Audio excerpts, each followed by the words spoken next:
before we start, bago natin pag-usapan yung issue ng bayan na naging trending na naman ho kahapon sa isang tao, di ba? Dito po muna tayo sa ating food for the soul and food for the spirit. At sinasabi nga ho sa mga aral, mga ka-music, that alam niyo yung mga nangyayari sa atin ngayon, mangyayari talaga ito eh. Dahil po sinabi mismo sa aral, sa mga aral po, Ecclesiastes, may mga may takdang panahon para sa lahat. Okay?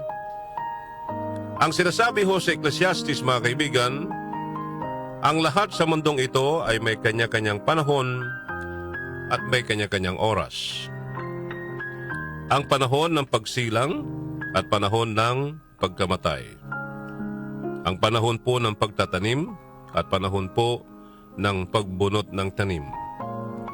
Ang panahon po ng pagpatay at panahon po ng pagpapagaling. Ang panahon ng paggiba at panahon ng pagtatayo.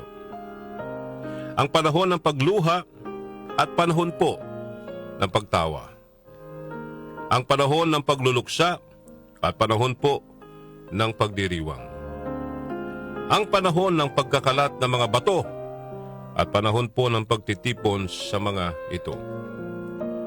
Ang panahon ng pagyayakap at panahon ng paglalayo. Ang panahon po ng paghahanap at panahon ng pagkawala niyon. Ang panahon ng pag-iingat sa isang bagay at panahon din po ng pagtatapon. Ang panahon ng pagpunit at panahon ng pagtahi. Ang panahon ng pagtahimik at panahon ng pagsasalita. Ang panahon ng pagmamahal at panahon ng pagkapuot. Ang panahon ng digmaan at panahon ng kapayapaan. Yan po, mga mahal po naming tagapakinig, ang nasusulat sa aklat ng ating buhay. In-explain niya na. So lahat na nagyayari ho sa ibabaw ng lupa, sa mundong ginagalawan po natin, ay may mga panahon. Di po ba? May panahon ng pag-iyak, may panahon ng pagngiti. Di ba? May panahon ng pagdadalamhati, may panahon din po ng pagsasaya. Di po ba? So, talagang ang buhay natin sa mundong ito, partner, ay hindi ko naman sinasabing masalimuot, pero very challenging. Diba? May mga purpose ang lahat eh. Bakit ka umiiyak ngayon? May dahilan. Diba? Bakit masaya ka? Bakit ibinigay sa iyo ng Panginoong Diyos ang bagay na ito ngayon?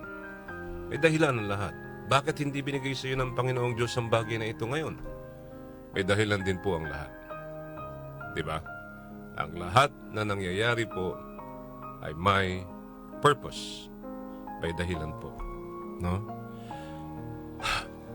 Lalo na ho sa, sabi ko nga po, nakikita natin, nababasa natin, napapanood po natin.